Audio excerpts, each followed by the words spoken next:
Newsflash, federal budget, November 2025, the one vote that just changed your retirement. I'm Peter Fabry. I'm a licensed mortgage broker and, like everyone else over the age of 55, a retirement planner. And for more than 25 years, I've helped Canadians, and especially those 55 plus, make sense of government decisions and turn uncertainty into clarity.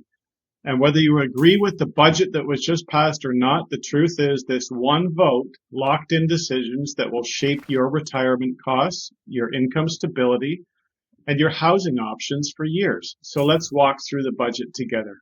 Let's separate the politics from the financial reality, and we'll talk about what you can do to stay secure, no matter what Ottawa decides next. So what is this vote that changed everything? Well, let's start with the headline. The 2025 federal budget almost failed. Had one MP voted differently, we would be facing a government collapse, an election, a spending freeze, uncertain benefits, and a full year of economic instability. But that's not what happened. The budget passed, barely, and that means every line in every item inside that budget is now locked in. And here's why that matters for retirees. The budget includes billions in new spending, but almost none of it goes towards improving senior care, stabilizing retirement income, or addressing the rising costs that older Canadians face. It's a budget with big goals, but when you zoom in, retirees fall in the gaps. With respect to CPP, OAS, and GIS, here's what the budget really means. Let's address one of the biggest concerns directly. Does this budget increase CPP or OAS? No, not one penny. CPP and OAS will continue with their normal cost of living adjustments, but there are no new boosts. No top-ups, no protection against the rising costs seniors are facing and have been facing for years. But here's the part that's buried deeper in the budget that concerns me and many others. The government directly acknowledges that Canada's aging population is putting severe pressure on finances for the federal government. This means future benefits may grow slower, taxes may increase, inflation protection may lag, GIS and OAS may fall behind real costs. And with this budget addressing tens of billions in new spending elsewhere, retirees will continue to feel the squeeze. What about healthcare and long-term care? Well, here's the part no one's talking about. Here's one of the biggest omissions in the entire budget. There are no major expansions to long-term care funding. Right now, across Canada, long-term care wait lists range from 6 months to over 2 years, or let's face it, many more in other areas. We know this. The Canadian Association of Retired Persons has been talking about this for years and years. Zoomer Media has been talking about this for years. Professionals who make it their job to address these issues on a daily basis and are involved with this on a daily basis for years have been talking about this for years. Some care homes have wait lists over 5,000 people in length. Private long-term care can cost $3,500 to $8,000 per month, depending on your area. And if costs are rising, well, guess what else is going to rise? These costs. Home care programs are understaffed and inconsistent, and this budget doesn't meaningfully address any of it. In fact, by acknowledging the pressures of an aging population, without expanding senior care funding, the government is signaling what many experts already know.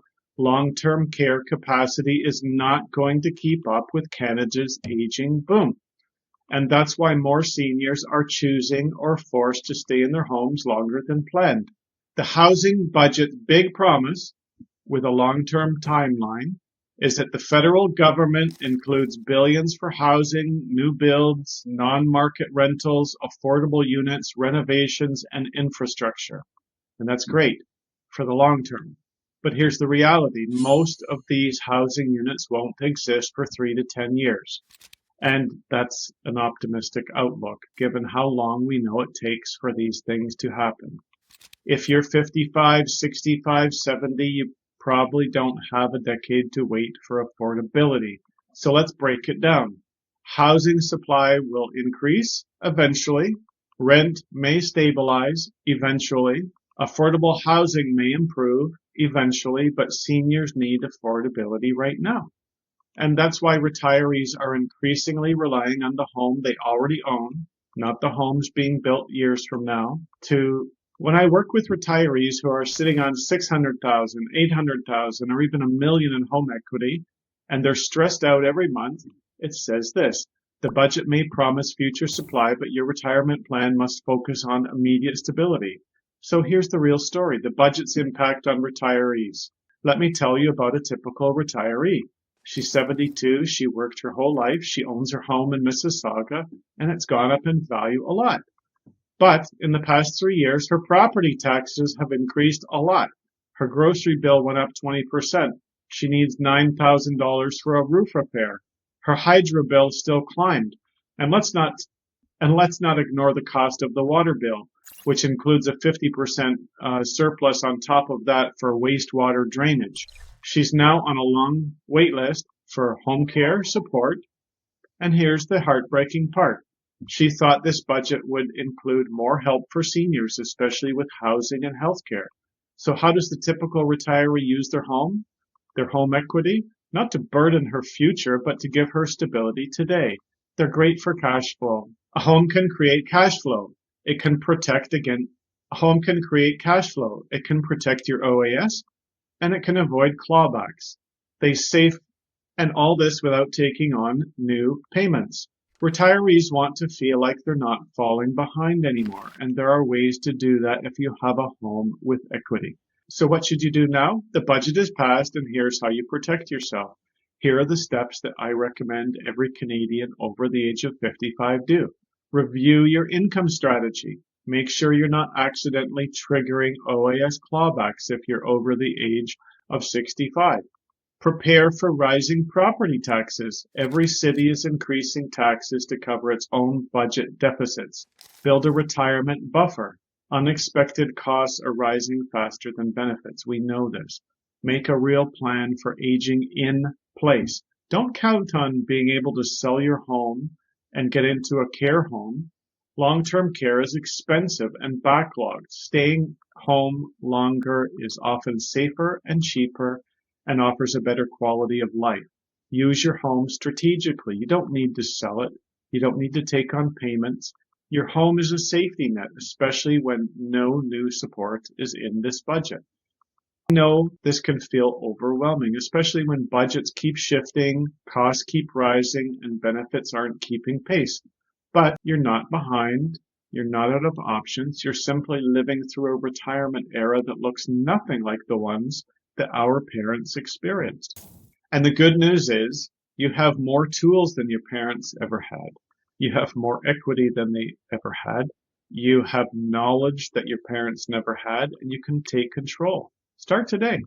If you're 55 or older and you want to know how this budget affects you, your income, or your benefits, or your home, let's have a talk. I offer free retirement strategy calls where we walk through the numbers together. We create a plan for stable, predictable retirement income. There's no pressure, no obligation, and I'm not here to sell you a reverse mortgage. I'm here to explore your options and find out which is the right and most suitable option for you. I offer an opportunity for some clarity, some unbiased advice, some tenured and experienced advice from someone who's also 55 and has more than a few white hairs on my face and cares deeply about these issues. Visit Rewind Mortgage or click the link below to book a free session. Yes, a single vote passed the budget, but your retirement doesn't have to depend on that vote. It depends on your plan.